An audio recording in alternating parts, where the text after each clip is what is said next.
Welcome back to the Maximum Lawyer Podcast. I'm Jim Hacking. Well, damn, Jimmy, that's pretty damn flat. And I'm Tyson Mutrux. What's up, brother? Oh, geez, you're the one. You're the one who's sick, not me. I should bring the energy, bring the funk. Bring it. I was expecting you. You normally will bring this like, let's go. And Well, that's because usually we record at 8 in the morning. Now it's 2:30 in the afternoon. yeah, and we do every once in a while do some of these in the afternoon, but the morning ones, like that's why I like to do like my best work in the mornings because like I can like I've got the energy because afternoon right around this time is usually whenever I start to kind of to hit that wall, and it's not even a wall. I start to decline in quality, but For sure. yeah. Today I'm still I'm fighting off COVID. I've been in bed, so like I actually have a blanket over top me now. I'm in my basement, and I've got the bar behind me. There's Diagon Alley. I don't know if you see that, but I that's see it. that big old Lego set behind me. But no, I don't know if I've ever been sick where I've been in bed for this many days in a row. Like from Monday night until today, I've been like sick. So and yesterday I went and got. I think it was yesterday. What's today? Today Yeah, it was Thursday. yesterday. Yeah, It was yesterday yesterday. I got tested and I got COVID. First time since this all started, I've got COVID that I know of. Who gave it to you? I don't know. I think Amy and I were talking about this. I think there's this guy. I went to jujitsu, so I've still been going to jujitsu, even though my shoulder I've got a torn labrum. But I've been like going and just essentially watching, and I'll do some of the things I can do. But there was this guy the other day. It was on Saturday, and I was looking at him, and I said to him, I was like, "Man, you look tired today." And he's like, "Yeah, just like having young kids and everything." And he just didn't have the same energy. And I would bet money that he has COVID, that he gave me COVID, because it's like when you look at somebody, they're just not the same when they're sick. That's he had the sick face, and so this is me in hindsight looking at the time. I didn't realize that. But so I think it's that guy. I'm not going to say what his name is. Not that anybody would know, but I would I suspect. can't talk about it. Airplanes myself. Well, I haven't been on a plane lately. So you're the one. I think that every time you've gotten it, you probably got it on an airplane. Well, one time Ismail gave it to me, and that was after flying to San Diego. So yeah, probably all three. Are you at 4 times? I think I told somebody 3 times. Okay. 3 times. I told my doctor yesterday. I was like, yeah, a buddy of mine had it 4 times. Okay, 3 times. 3 times. So it's just a matter of time to get your 4th one. Oh God, I hope not. This last one was the sickest I've ever been in my whole life. Well, I've kept like in my head, I keep saying like, okay, it's not going to be that bad. It's not going to be that bad because of what you said. And then everyone else I hear that's gotten this strain, it's really bad. I mean, what's weird is that it's not like the flu, right? Like the flu, I feel like is like this consistent thing where you hit this peak and then it kind of goes away. I feel like COVID is more like this thing, like it hits you in waves, like wave after wave, and the waves keep getting stronger. And I think I've finally gotten past the strong waves where it's starting to kind of I'll sell these waves, or I'll have these boosts of energy, and then it'll go away. And like I don't know about you, like the hardest part for me has been the energy just sucked the energy out of me, and like that's the part that sucks. For me, it was the coughing. My chest hurt, my throat hurt. I never coughed that much. So I've had very little coughing. When I do, it's this. I feel like it's almost random. I don't see it coming. It's very dry cough, but it's only happened a few times. It's mostly mucus buildup in my nose. That's that's what's driving me crazy, other than the energy. Yummy. It's fantastic. But now with that nice introduction, you want to introduce our topic? So you came up with it. So we were kicking a topic for today, and you did come up with one that we both sort of liked, which was, how did we know when we had sort of arrived or that we were going to be okay? And I think that's a good topic for discussion. I think there's an ebb and a flow to all of it, but I do think there's sort of plateaus that you should get to in your career. And for me, the first one was when I sort of literally had to stop like looking around for money to make payroll. Like that was the first time where I really felt like, oh, this is nice. I have enough money every 2 weeks to pay Adela. And that was just a real turning point for me, I thought. Yeah. I think that kind of comes and goes though, in a way, like especially as you scale a little bit, like you have to like you kind of go to achieve that next level. I do think that that kind of it gives you more of that cash crunch a little bit um, than anything. But it to me, it's very similar though. It's like whenever you have that amount of money where you're like you're making enough money where things are consistently coming in, where you're like, okay, I don't have to worry about paying for dinner. Like I don't have to worry about, us paying for groceries. I'm okay with like we're gonna be fine with our mortgage and all that. There is a certain point where all that kind of just it disappears and you don't think about it anymore.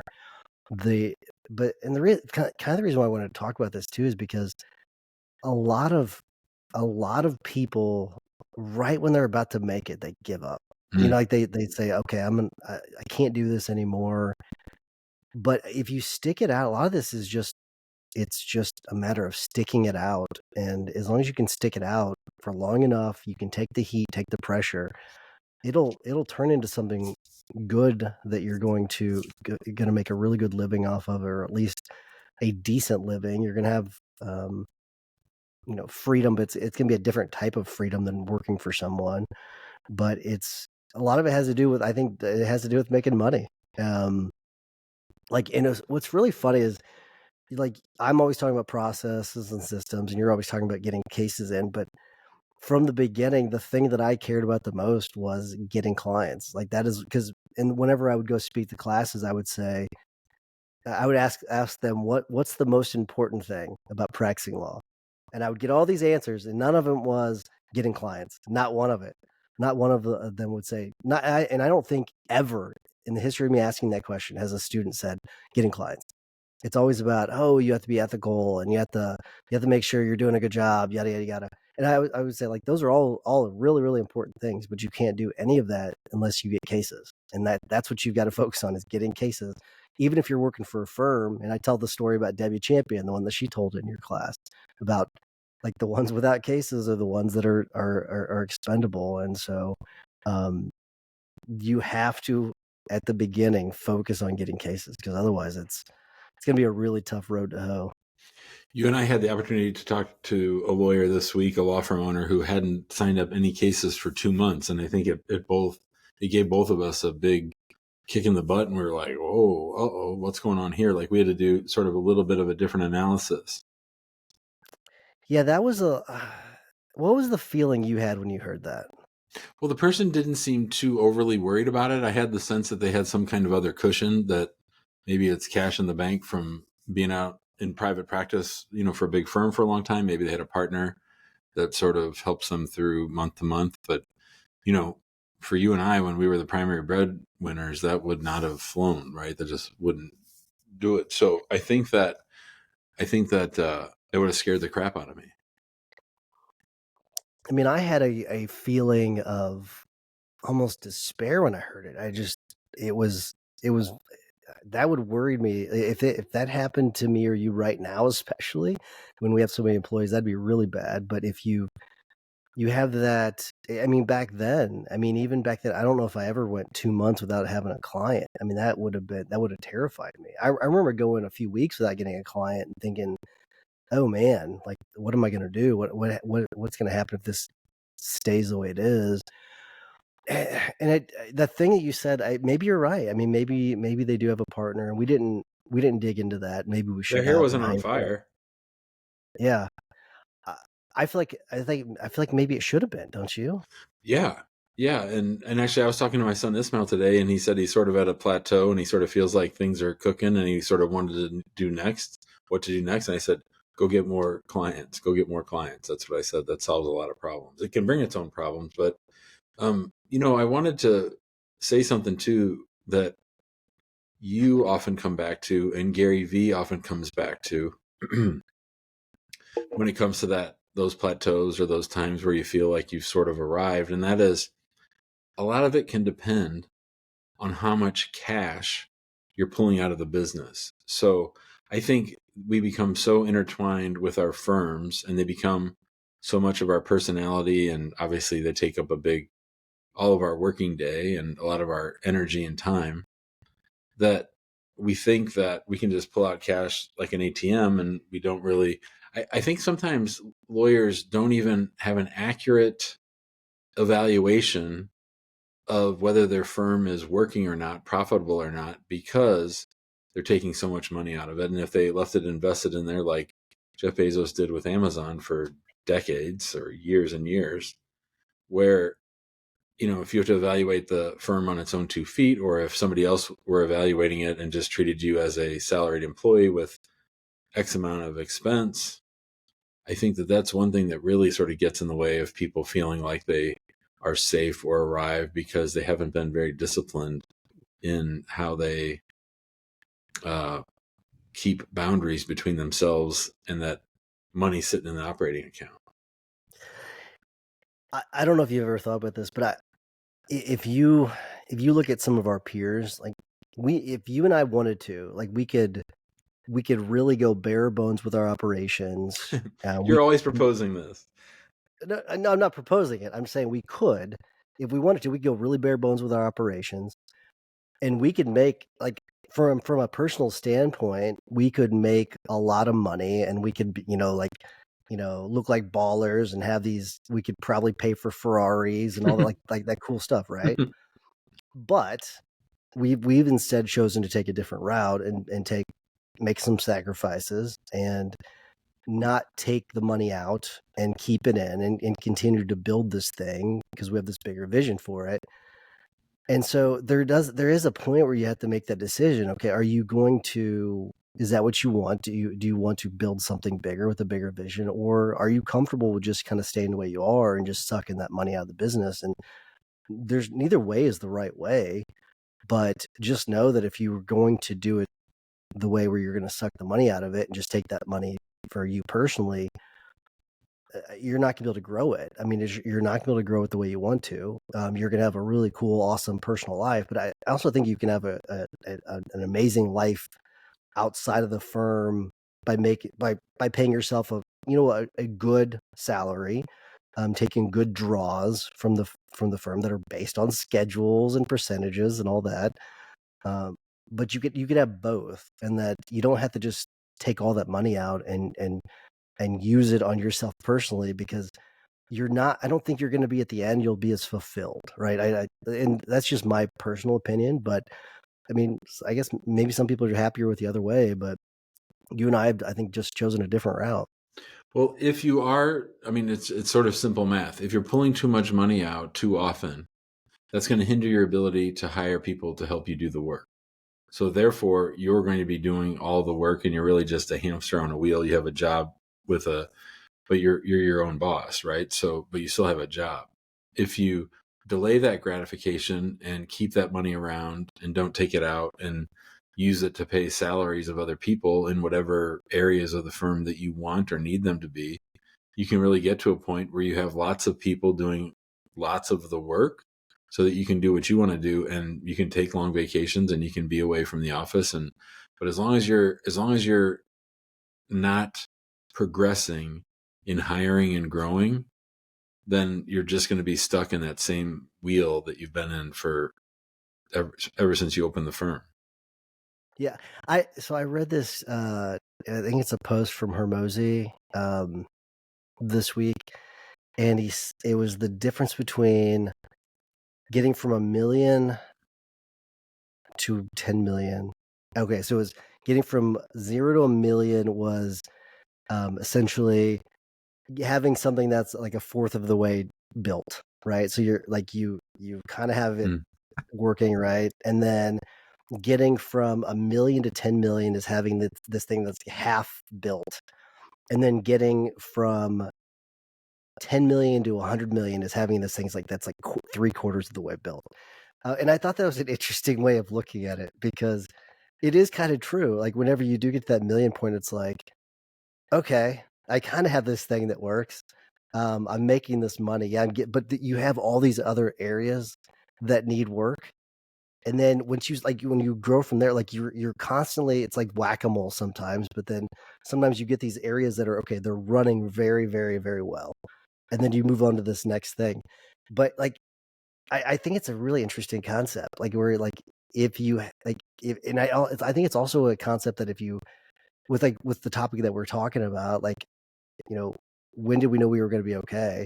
Like, if you got things like a fourth of the way figured out and you're to seven figures, okay, you're okay. And I actually, okay is not even saying seven figures, but like, okay is like you're making enough money to pay all your bills and you can make payroll and all that kind of stuff. But the like, what do you think about that idea though of something quarter build, half built, three quarters built? I think anytime you can get it to objective standards versus your gut, it's better. Like right now, I have a great aunt who's sick and she's going to get sicker. And so to try to take the emotion out of it, I said, we don't know what's going to happen over the next 2-3 years. Let's try to put in benchmarks so that when something happens, we know what to do. So sort of like that, in case of fire, break glass. Like if you know that, or if you give yourself these benchmarks to hit, that's when you maybe get the reward. I mean, that's going to make you work harder too. Yeah. It's people are so avoidant of that though. Like in case of fire, break glass.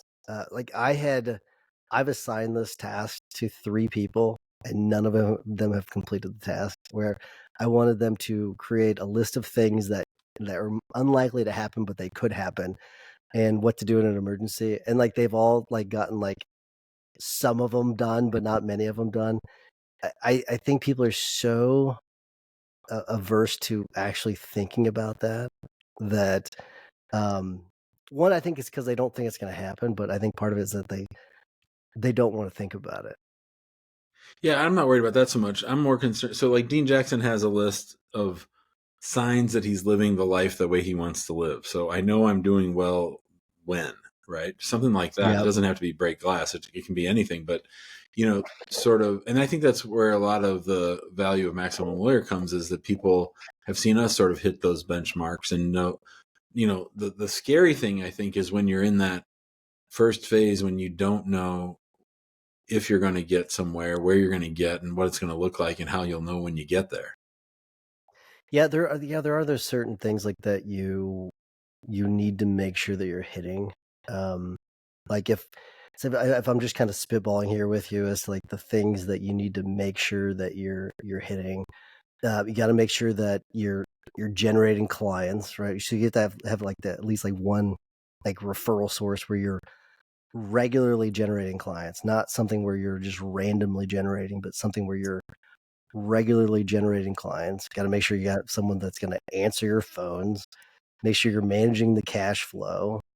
Um, I mean, That you have your to make sure cases that are you're being handled properly and in a timely manner, that you're closing out cases properly. I took a long time before I was like actually closing out cases. I like to just keep them open in case there was more to do or someone wanted to hire us again.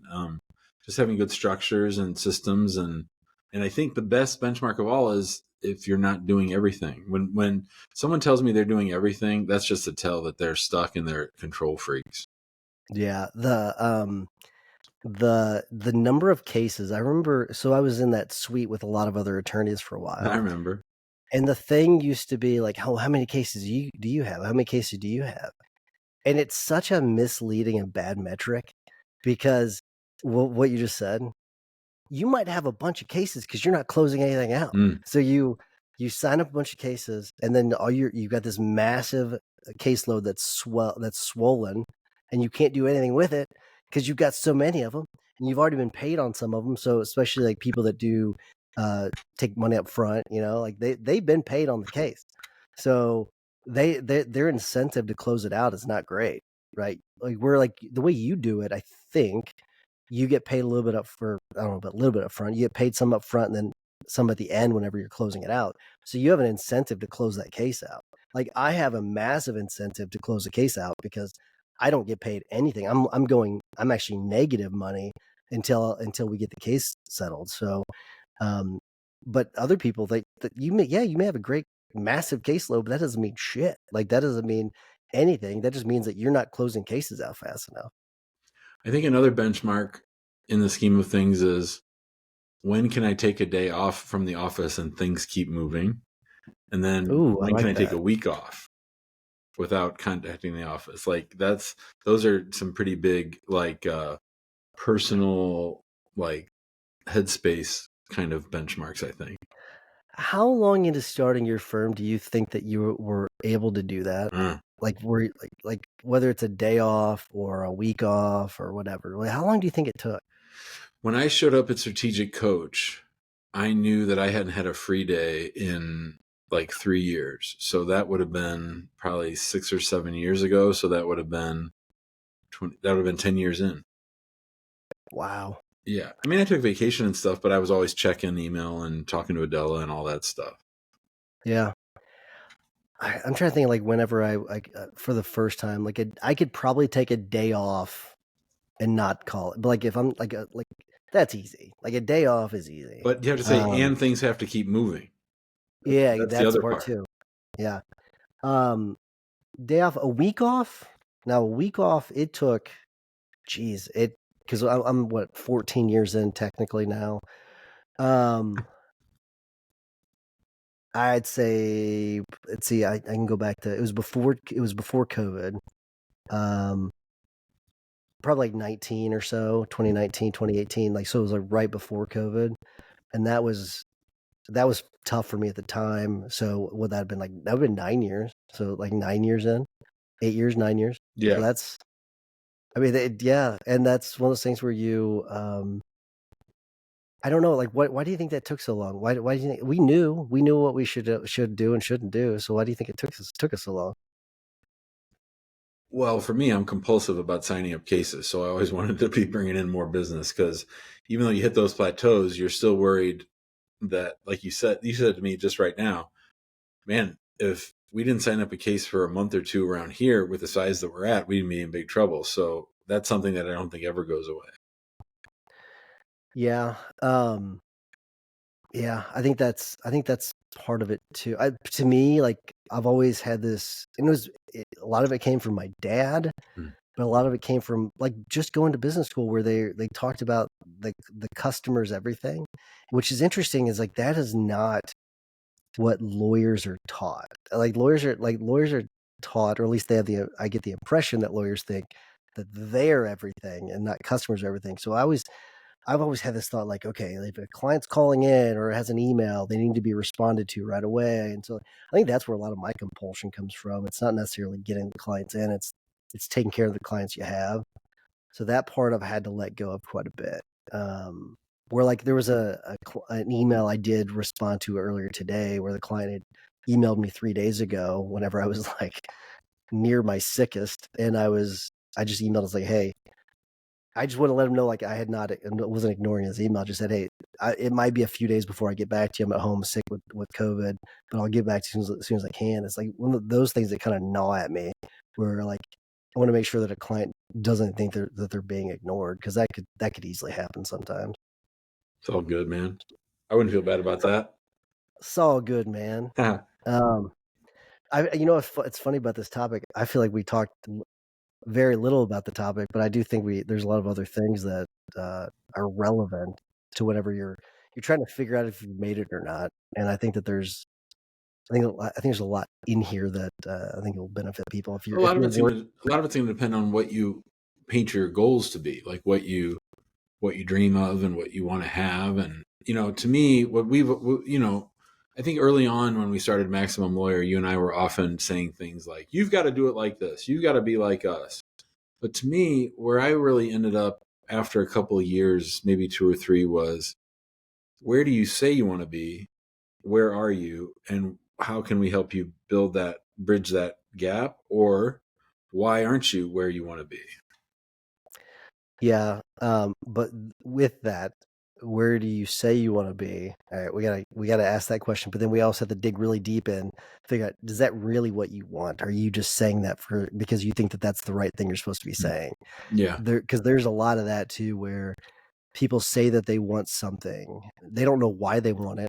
They just think that they want it, and that's something where I think that's something we deal with quite a bit in the guild, where people say that they want something, but and sometimes they don't really want that. Sometimes they come to the conclusion that, oh, maybe I'm okay with where I am right now, and I want something different. So that's something we've got to get to, figure out sometimes too. I'm also looking forward to listening to this whenever I have a clear head. Because You'll be like, I did I am say interested. that? I was on medicine. I don't remember any of this business. No, I'll remember it. I just I am interested to hear because I am not thinking the clearest with my what's going on with me. But yeah. All right, ready to wrap things up, brother? I am. All right. I want to remind everybody to join us in the big Facebook group. We'd love to have you. Just search Maximum Lawyer on Facebook and you'll find us. And then if you want to join us in the guild, where our next quarterly mastermind will be in Vegas. So it'd be great to have you join us there. Go to maxlawguild.com, and we would really, really appreciate it if you'd give us a 5-star review on Apple or wherever you get your podcasts. It helps us spread the love to other listeners and other law firm owners across the country, actually across the world. We have people all over the world that listen to this, which is pretty cool. Jimmy, what's your hack of the week? Reread books.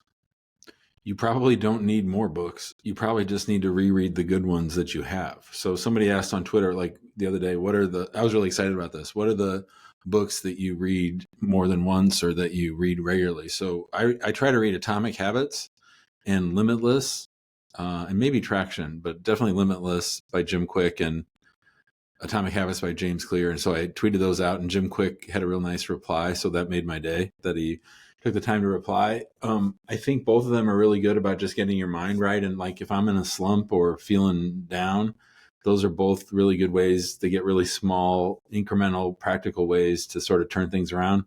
I had put down Gary Vaynerchuk's book, Day Trading Attention, but I just got to the last section 4, where he goes over all the platforms again, like he did in Jab, Jab, Jab, Right Hook. So I feel like I'm sort of reading a book again, but it's all updated. So anytime you can check in with the things that have helped you be successful, I think you'll get to a deeper understanding of concepts than you do just by bouncing to the next book. Yeah, there's a few that I've reread, and like I'm gonna reread 33 Strategies of War because I think it's a really good book. Think and Grow Rich, I've read probably 6 or 7 times. Yeah, Think and Grow Rich is another one that I've read a couple times. I'm trying to think of some other ones I've read. I don't know. It's one of the things my brain is not working the clearest right now. But there's the 12-week year I read a couple times, which I thought was we were on a big kick for that for a while. Yeah, and it's funny because like what's really interesting about 12-week year, if you look at a lot of these other I'll just call them programs for lack of a better word, they are a lot of their principles are based. I don't know if they're based on the 12-week year, but the 12-week year is a big component of all of them. The way they break down the goals and everything. So I think it's really interesting how that applies to so many different books. Ultimate Sales Machine's another one you and I have read a couple of times. Oh yeah, yeah, love it so much. Oh, I love Ultimate Sales Machine. I can't believe he's dead. Chet Holmes. Like it's a sad. That's a loss to the business world. He's just the like just simple things. Like there's a chapter in there where he's got the concept of touch it once. Like if you could take that principle alone, touch it once, and apply it to everything that you do, you could shrink the amount of time that it takes you to do things just exponentially. Because think of how many times you touched that piece of paper, that one piece of paper that's been on your desk for I don't know how many months, and that you keep coming back to it. If you would just do something with that damn thing or that email or that case, whatever, it would solve a lot of problems. So I think there's just a lot of great wisdom in that book. So my I got to explain mine a little bit. My tip of the week. If you find yourself saying, "Oh, I'm just kidding," to something, you might want to rethink the things that you're saying. So sometimes you'll see people say something, right? They'll make a comment about something, and they'll say it in a serious manner, and then someone will kind of call them on it. They'll challenge them on it a little bit. I wouldn't say call them, but challenge them a little bit. And then the person says, "Oh, I'm just kidding." So either you don't really believe in the thing that you're saying, or you're not wanting to stick up for the things that you're saying, that you're talking about. So try not to say, "Oh, I'm sorry," or "I'm just joking," if you really mean the things that you're saying. And if you find yourself kind of backing off those things you're saying. Maybe you shouldn't. Maybe you should rethink some of the things you're saying. So, I've been noticing that a lot lately on lots of interview shows where someone will say something and then they'll back off of it, even though they initially meant it, and then they back off of it. So, like if you mean something, say it and stick to it. Like, don't apologize for it. There's no need for that. Don't say you're joking. Just stick with it. So that's my tip of the week. And it's one of those things like Jimbo. I couldn't imagine you doing that. I just don't. If you mean something, you usually stick to it. It's like you're gonna say, "Oh, I'm just joking." So, Yeah. yeah, But I yeah. have been I thinking. mean, I have been thinking about just saying less. I'm in a spot right now where I just feel like saying less. So that's interesting. I think that's important too. Or just not having an opinion on something. Yeah. Like that is one of those things where like you don't have to have an opinion on Or something. share it. Yeah, that's the other thing. Yeah. Um, Kirk Herbstreit was talking about this today. He said, I feel like that, when I was growing up, you weren't supposed to talk about religion, sex, politics, but now I feel like that's that's all they're talking about. And I think that's Mm-hmm. true. Like, yeah, yeah, you don't have to share your opinion on everything. You don't have to have an opinion on everything either. So, both valuable lessons. So say less. I like that. That's good. All right, Jimbo, this helped cheer me up a little bit, so I Good. I'm glad, appreciate buddy. it. I hope you're feeling better. Thanks, man. I'll see your buddy later. I'll see you on Saturday, if not sooner. See you Saturday.